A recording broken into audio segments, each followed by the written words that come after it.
Hello, Buddhas. I think it's time that we talk about acknowledgement.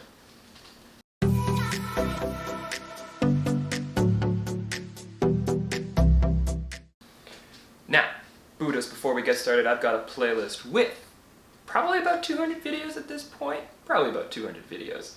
Down below, video description that you can binge watch to accelerate your spiritual awakening. Now, once you're done with that playlist and you're back at this video, we're going to talk about desire, which we talked about yesterday, but this time we're going to talk about tuning it and acknowledging when it starts to come into your life. Because, let me tell you a little story, Buddhas. Last night, it was beautiful out, and it was one of the first days where it was almost 20 degrees out, so I went out, hung out in a hammock, read a nice book, had a great evening.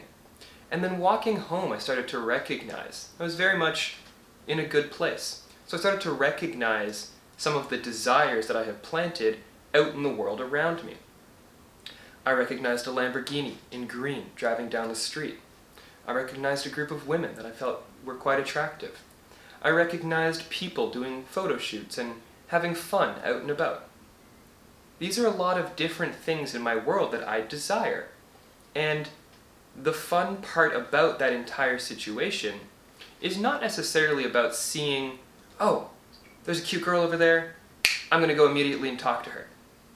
But, because that's really not my style at the moment. There's a lot of work to be done. But, in recognizing those opportunities, what I can do now, and what you can do when you start to recognize and pick up on the mirror, the world, showing you the beginnings of the opportunities that you are actually looking for, is to say, okay, cool. I wasn't ready at that point to go introduce myself, to say hi, to make that real move, but I can imagine that situation going lovingly for everyone afterwards. And that gives me that practice opportunity to really learn and to understand and to build the confidence so that maybe the next time I see some girls taking pictures, I can say, hey, would you like me to take a picture for you? And just really get out there a bit more. It's a part of that process, and recognizing where you're starting from is a humongous aspect. Additionally, when I saw that Lamborghini driving down the street, that's the car that I want. Well, what I can do is I can recognize that that is a reference of the world saying, hey look, that's the car you want? Cool, we've got them, they're out there, they exist. And I can also imagine being the gentleman who was driving the car. I think there was two people in it, one guy, I think it was two guys actually, and they were just going out for a drive together. It's like, damn, that would be so much fun if I had just gotten a Lamborghini, or if I had a Lamborghini and it was a nice day out. That's an even better way of putting it, because then you're already established. Don't imagine the beginning, imagine like the midpoint, or the end. I'd be like, yo, buddy, it's nice out, let's go for a drive in the Lambo. I can imagine being in those situations, in those characters playing those roles, and then maybe some kid who's looking for a Lamborghini is going to see me in my Lamborghini and be really inspired. So I can see the world in all of these ways, in these perspectives, in these states. And I believe that this is very much what Neville Goddard talks about when he talks about the art of revision. Now, Neville puts revision as being going back through your day and making it the day that you want, essentially.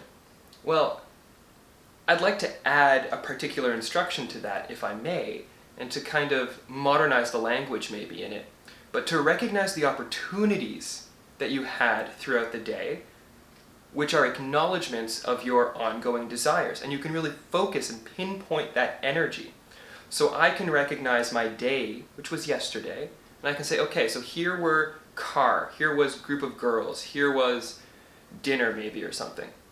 And I can say, okay, car, how would I have wanted that to go? I want to be the guy driving it. Duh. Group of girls, how would I want to go? Well, being the photographer and doing that, because I'm so passionate about photography and I love doing portraits and I love taking pictures at that time of night in the evening when the sun is setting. I love doing that, and it would be so much fun to do that with them. And then dinner. Well, I didn't have the most fabulous dinner, but I ate well, so I could imagine having something a little bit more fancy, a little bit more my taste, a little bit more refined. All of these different aspects are parts of my world that I can have control over, because I can go back and I can lovingly examine what happened, accept it, acknowledge it, be okay with it, but then how would I have wanted it to happen if I could change it in some way?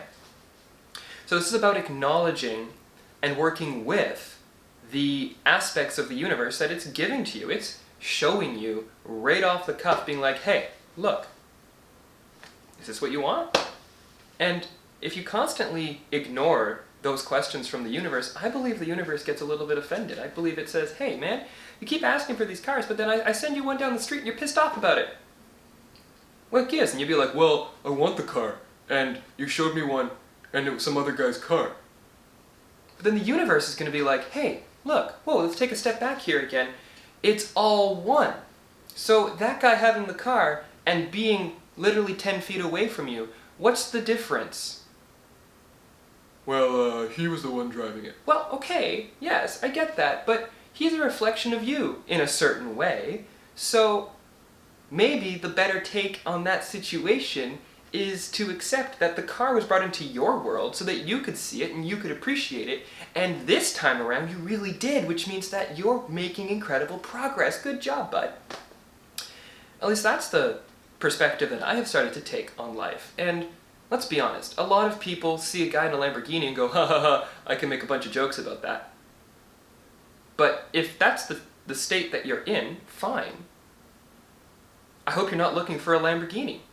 Because in the state that I'm in now, when I see a dude driving a Lamborghini, or a girl, whatever, just happen to be a dude, then I go, damn, that looks like it would be a lot of fun. Great. And the more that you start to acknowledge these things coming into your world, and the more that you start to appreciate them, appreciation, acknowledge, seeing the objective that you have, and seeing the opportunity and the obstacles that you still are going through, but the more loving that you are about that situation, Buddhas, then the more you are bringing and magnetically attracting, because you're magnetic AF, but you are attracting that world into your world.